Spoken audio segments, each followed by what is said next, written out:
আসন্ন নির্বাচনের আগে কলকাতা পুলিশে বড়সড় রদবদল। নির্বাচন কমিশনের নির্দেশে যুগ্ম কমিশনার ও অতিরিক্ত কমিশনার স্তরে দায়িত্ব পুনর্বিন্যাস করা হয়েছে। ভোটের মুখে কলকাতা পুলিশে বড়সড় রদবদল। প্রশাসনিক কাঠামোয় ফের বদল আনল নির্বাচন কমিশন। যুগ্ম কমিশনার ও অতিরিক্ত কমিশনার স্তরে দায়িত্ব বদলে নতুন করে কাজ ভাগ করে দেওয়া হয়েছে। নতুন নির্দেশিকা অনুযায়ী কলকাতা পুলিশের একাধিক গুরুত্বপূর্ণ শাখার দায়িত্ব পুনর্বিন্যাস করা হয়েছে।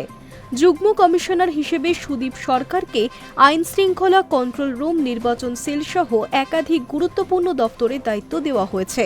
অন্যদিকে সোমা দাস মিত্রকে যুগ্ম কমিশনার হিসেবে ডিটেকটিভ ডিপার্টমেন্ট, সাইবার ও আদালত সংক্রান্ত বিষয়গুলির দায়িত্বে আনা হয়েছে।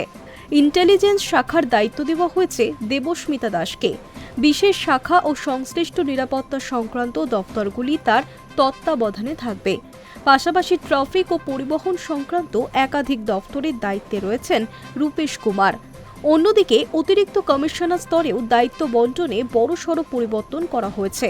আইন শৃঙ্খলা, নির্বাচন সেল, সশস্ত্র পুলিশ ও বিশেষ বাহিনী একাধিক গুরুত্বপূর্ণ বিভাগের তদারকি করবেন দেবেন্দ্র প্রকাশ সিং। একই সঙ্গে traffic, CCTV cell, dial 100, community policing এই সমস্ত ক্ষেত্রের দায়িত্ব দেওয়া হয়েছে সন্তোষ পাণ্ডের হাতে।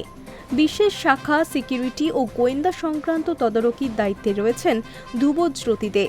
অন্যদিকে আধুনিকরণ, নিয়োগ, আর্থিক ও প্রশাসনিক দপ্তরগুলির দায়িত্বে আনা হয়েছে অশেষ বিশ্বাসকে। লালবাজার সূত্রে খবর, ভোটের আগে প্রশাসনের ভিত মজবুত করতে পুনর্বিন্যাসে জোর দেওয়া হয়েছে। বিশেষ করে নির্বাচন সেল, আইন শৃঙ্খলা এবং গোয়েন্দা শাখাকে আরও সক্রিয় করতে এই পরিবর্তন গুরুত্বপূর্ণ বলেই মনে করা হচ্ছে। ভোটের সময় যত এগিয়ে আসছে ততই কলকাতা পুলিশের অন্দরে প্রশাসনিক পুনর্গঠন ও নজরদারি আরও বাড়ানো হচ্ছে। Hi news network.